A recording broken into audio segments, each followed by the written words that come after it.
John Lloyd with the Vermont Center for Eco-Studies. This video will introduce you to the spreadsheet that contains all of the information used to write the first draft of the revised Conservation Action Plan for Bicknell's thrush.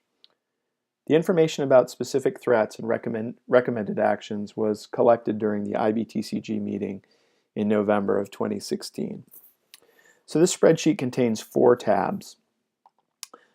The first tab is a rubric for ranking each threat. The scoring system that we used is taken directly from the Iucn scheme for ranking threats. Threat rankings consist of 3 components: a component of timing, a component related to scope, and a component related to severity. Timing refers to whether the threat is ongoing. Scope refers to the proportion of the population affected by the threat, and severity refers to the magnitude of decline caused by the threat.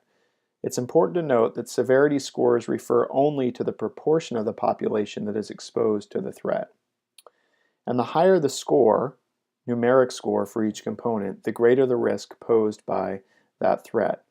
The overall threat ranking for each threat is calculated by adding up the individual scores for timing, for scope, and for severity.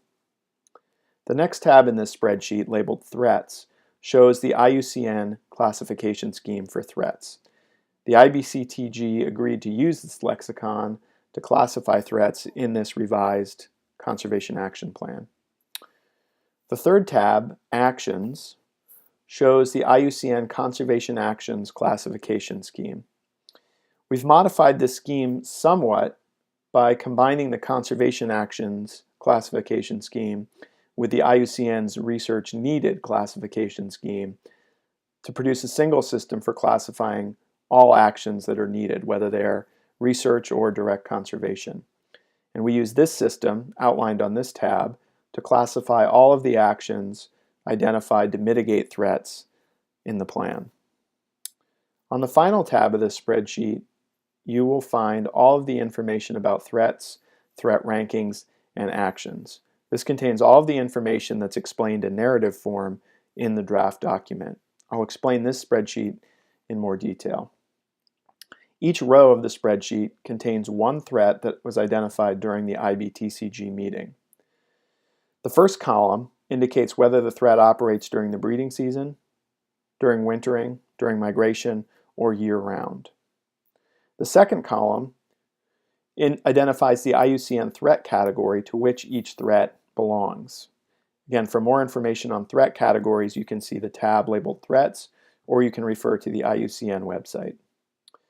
The third column, column D, is an explanation of this threat in more detail, and the information in this column was taken directly from the notes that were recorded during the IBTCG meeting. The next 7 columns contain information for ranking each threat. So column F is a description of the timing of the threat, and column G is a numeric score for timing. Column H is a description of the scope of the population affected by the threat, and column I is a numeric score for the scope of the threat. Column J is a description of the severity of the threat, and column K is a numeric score for the severity of the threat. Again, you can refer to the first tab in this spreadsheet for more information about the threat ranking system. Finally, column L is the sum of each impact score. Threats with a sum score of greater than 6 were considered high-impact threats. Threats with a sum score of between 4 and 6 were considered medium-impact threats. And threats with a sum score of less than 4 were considered low-impact threats.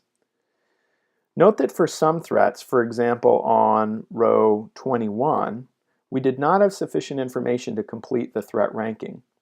Components of threat impact for which we lacked information are noted by the NA value, which means information was not available.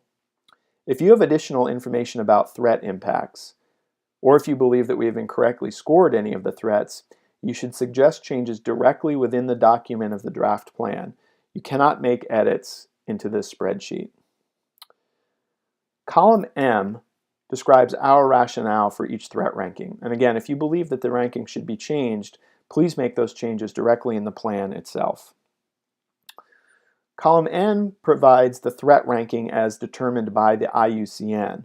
These three numbers reflect the scores for timing, for scope, and severity, as well as the total, and were taken directly from the IUCN Red List account for Bicknell's thrush. For more information about these scores, you can look at the Red List account for Bicknell's thrush on the IUCN's website. The remaining columns then identify actions to mitigate each of these threats.